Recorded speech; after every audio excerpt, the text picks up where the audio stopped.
Malu bertanya, sesat di jalan. Tapi kenapa ya pelajar di Indonesia selalu malu bertanya? Kamu pasti tahu fenomena ini sudah umum di kalangan masyarakat, di pelajar kita, Indonesia. Coba kalian hitung deh, dari sekian banyak yang ada di kelas waktu kamu sekolah, berapa banyak yang berani mengangkat tangan dan mengajukan pertanyaan ke guru atau dosen? Pasti bakalan jauh lebih banyak yang nggak bertanya. Ya nggak? Termasuk kamu sendiri. Mungkin kamu merasa lebih baik nggak usah bertanya daripada nanya ke dosen atau guru. Sebenarnya aku penasaran nih, kenapa sih ada fenomena kayak gini? Apa sih penyebabnya muncul rasa malu untuk bertanya? Like dulu ya. Halo guys, aku Yumis ID dan selamat datang di konten Pengen Tahu episode Kenapa sih pelajar Indonesia malu untuk bertanya? Setelah melakukan riset dan menggabungkan pengalaman dan opiniku, kita akan bahas nih sebenarnya apa sih penyebab dari rasa malu untuk bertanya di kalangan pelajar Indonesia. Tentu saja riset dan opiniku ini bisa saja benar atau bisa saja salah. Kamu bisa koreksi di kolom komentar ya kalau aku ada yang kurang ataupun bisa didebat. Oke, balik lagi. Fenomena ini kan sudah pada tahu ya, pada umumnya pelajar Indonesia tuh udah tahu kalau mereka tuh malu untuk bertanya atau takut ya mungkin. Padahal pelajar yang sering bertanya di forum pendidikan itu menandakan dia adalah murid yang cerdas, murid yang kritis, dan pengen tahu segala hal. Gak hanya itu, dia pasti memiliki pemahaman yang baik. Ya nggak? Karena bertanya adalah salah satu cara untuk memahami materi. Ketika seseorang bertanya, mereka akan mendapatkan kesempatan untuk mendapatkan klarifikasi atau penjelasan yang lebih lanjut, sehingga mereka dapat memahami konsep dan pembelajaran. Padahal selain itu, bertanya akan mendorong pikiran yang kritis. Hal ini akan membantu seseorang mendapatkan sudut pandang tertentu dan merangsang pertimbangan kritis pada topik yang tertentu. Terdengar positif kan manfaatnya? Tapi kenapa banyak pelajar Indonesia yang malah diam dan pasif untuk bertanya? Mari kita mulai dengan faktor yang pertama, budaya. Budaya adalah merupakan faktor yang paling mendasar dan penting kenapa pelajar di Indonesia malu bertanya. Budaya di Asia Tenggara, khususnya Indonesia, menjunjung tinggi nilai dan norma-norma yang ada. Inilah cerminan menarik dari masyarakat kita. Contohnya didikan dari orang tua sejak dini.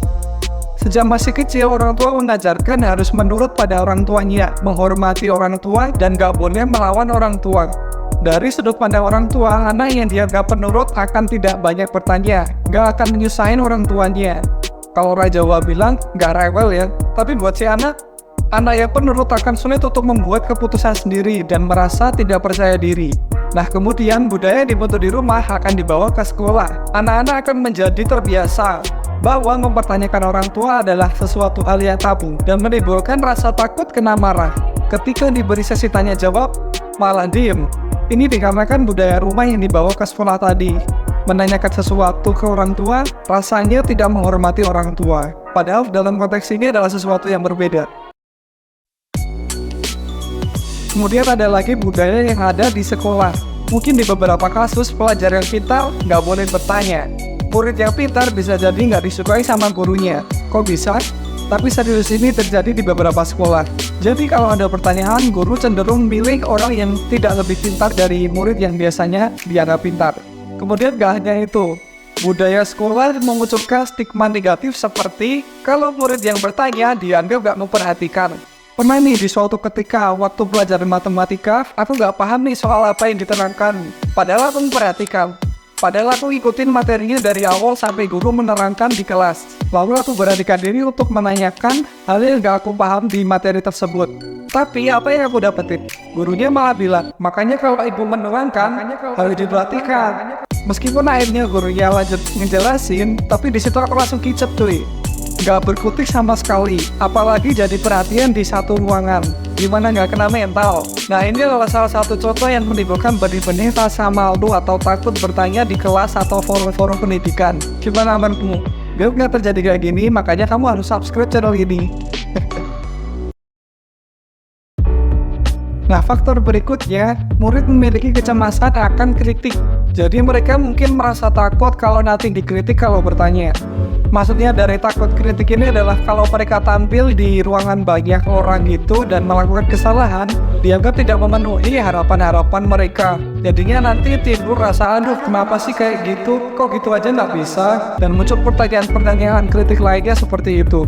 Berarti ini adalah tekanan sosial, salah satu faktor yang signifikan untuk membuat atau memicu perasaan malu dan takut bertanya di depan kelas. Misalnya nih, ekspektasi bahwa murid itu harus cerdas tanpa bertanya. Si anak ini akan merasa tertekan bahwa mereka harus memenuhi ekspektasi mereka yang seperti itu. Padahal ya gimana ya, manusia tuh nggak ada yang sempurna, apalagi pelajar yang masih sekolah. Enggak sih? Ketika muncul hal yang seperti ini, mereka tidak bisa mengekspresikan atau kesulitan untuk mempertanyakan sesuatu yang menurut mereka nggak paham. Padahal kuncinya adalah bertanya ke guru untuk mendapatkan jawaban yang lebih clear, lebih jelas, lebih paham. Nah, situasi kondisi seperti ini memunculkan atmosfer bahwa pelajar itu harus powerful. Bukan powerful sih. Pelajar itu harus bisa segalanya, harus pintar, dan gak boleh melakukan kesalahan dalam proses pembelajaran.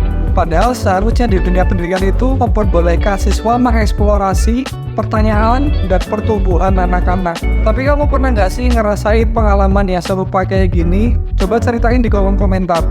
Nah, semua faktor ini membuat pelajar di Indonesia itu menjadi pasif bertanya di forum pendidikan. Kalau ditarik kesimpulan nih, menghilangkan fenomena ini sebenarnya sangat sulit karena mengakar dari pertama itu budaya dari rumah. Padahal menghilangkan budaya nggak semudah itu kan. Meski budaya di rumah itu juga hal yang positif ya di kalangan untuk bermasyarakat, menanamkan etika dan norma untuk menghormati orang tua itu baik. Aku setuju kalau itu. Tapi di samping itu penting nih ditanamkan rasa kritis ke anak dan rasa pengen tahu dipupuk, diajarin dari sejak dini.